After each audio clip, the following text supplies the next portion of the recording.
ایک دفعہ کا ذکر ہے کہ کسی علاقے میں ایک بوڑھا آدمی رہتا تھا۔ اس کی بیوی بھی بہت ہی بوڑھی ہو چکی تھی۔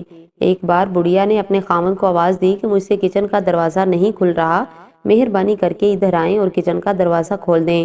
بوڑھی بیوی کی آواز سن کر بوڑھا شوہر دروازہ کھولنے کے لیے آیا، لیکن دروازہ بہت ہی زور سے بند تھا۔ بوڑھے شوہر سے بھی دروازہ کھل نہ سکا۔ تھوڑی دیر کے بعد ان کا بیٹا بھی باہر سے گھر داخل ہوا تو باپ نے کہا کہ بیٹا یہ دروازہ کھول دے، بہت ہی زور سے بند ہو گیا ہے۔ بیٹے نے آتے ہی دروازے کو کھول بیٹے نے غصے میں آ کر کہا، میں تھکا ہوا کام سے آیا ہوں، آپ سے یہ دروازہ بھی نہیں کھل رہا ہے، یہ بھی کوئی کام ہے جو آپ دونوں سے نہیں ہو رہا تھا۔ بوڑھے باپ نے کہا کہ بیٹا مجھے بڑے اچھے طریقے سے یاد ہے، جب تو چھوٹا سا تھا تو گھر میں دروازوں کو کبھی کھولتا تھا کبھی بند کرتا رہتا تھا، اس طرح سے تو گھر میں کھیلا کرتا تھا۔ جب تو نے پہلی بار دروازہ کھولنے کی کوشش کی تھی تو اسے دروازہ نہیں کھل رہا تھا، میں چھپ چھپ کر تجھے دیکھ رہا تھا کہ میرا بیٹا اب دروازہ کھولنے کے قابل ہو گیا، میرا بیٹا بڑا ہو گیا ہے، لیکن جب تم سے دروازہ نہیں کھلتا تھا تو میں آپ کو اٹھایا کرتا تھا، اس طرح تو دروازہ کھول کر بہت ہی خوش ہوتا تھا، آپ کو خوش دیکھ کر مجھے بہت ہی خوشی ہوتی تھی، اس طرح میں تجھ کو مسکراتا ہوا دیکھ کر بہت ہی خوش ہوا کرتا تھا۔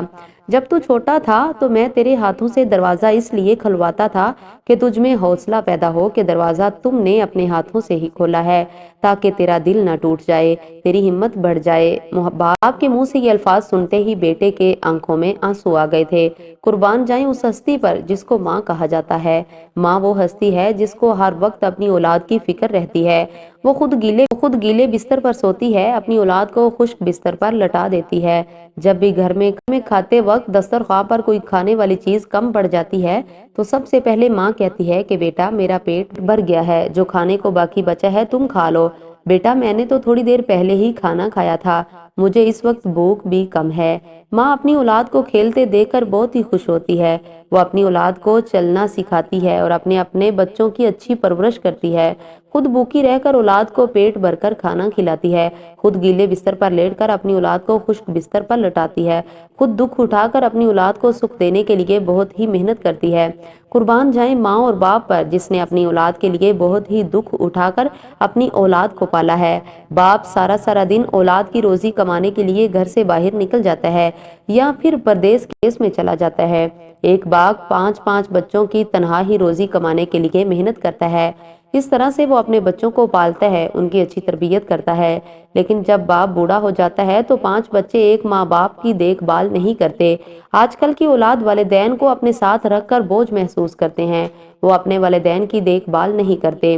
اصل بات تو یہ ہے کہ جب اولاد جوان ہوتی ہے اس وقت ماں باپ خوش کے دن ہونے چاہیے، اولاد جوان ہو تو ماں باپ کو سکھ ملنا چاہیے، لیکن یہاں سب کچھ الٹا ہے۔ جب اولاد جوان ہو جاتی ہے تو اپنی اولاد اور بیوی کو خوش کرنے کی خاطر اپنے والدین پر غموں کے پہاڑ توڑ دیتی ہے، ماں باپ کی خوراک کا خیال نہیں کرتی، والدین کے دکھ سکھ میں شریک نہیں ہوتی، اولاد کے پاس اپنے والدین کے پاس بیٹھنے کے لیے وقت ہی نہیں ہے، ہر کوئی دولت کمانے میں لگا ہوا ہے۔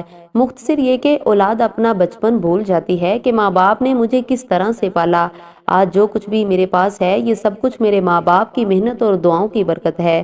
اللہ تعالیٰ سے دعا ہے کہ اللہ تعالیٰ ہر کسی کے والدین کی صحت اور تندرستی عطا فرمائے، جن کے والدین اس دنیا سے رخصت ہو گئے ہیں اللہ تعالیٰ ان کو جنت میں اعلیٰ مقام عطا فرمائے، آمین۔